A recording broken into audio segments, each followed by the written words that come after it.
সমারি lock মুই হলদে পেঁয়াজ ভর্তা বানিম। পেঁয়াজ তিন্ন তারপরে রসুন আর হলদে মরিচ লইয়ম পেকানি হুত্তম হিদিকেন দোল গুরুনে হুড়ি জানো মুই পেঁয়াজ হুদিবার হলে মরে হইও মুই হুদি দিম। তারপরে হলদে মুই তেল গরম করিম, হালকা একখানা তেল দিনে দি, তারপরে হলদে মরিচুন বা মরিচুন দিয়ে দিই তেল উড়ি ভরে লিবি তারপরে হরা। তারপরে হলদে মরিচ ভাজা শেষ হই মর একটু পেঁয়াজ চানি দিম, পেঁয়াজ চানি হলদে রাঙা রাঙা হরিণে ভাজিম। কালার আনতিক এদিকেন ব্রাউন কালার ও দিলে মুই পেঁয়াজ চানি ওলে তোম তারপরে রোনানি দিম। রোনানিও মুই হলদে রাঙা রাঙা হরিণে ভাজিম।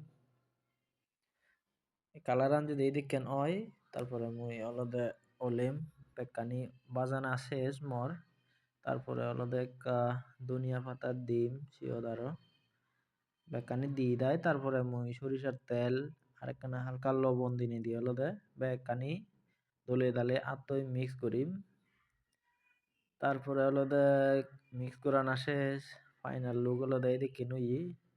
এবার হলদে আস্তে আস্তে হানার ফালা গরম গরম ভাত তৈ এদিকে করে নেই হলদে গুলাই সুদ করে নেই হলদে হেবা সুদ দি হাত অকরে গম হয়ে যাব ডাইরেক্ট লগে লগে। Thank you বেকতনরে।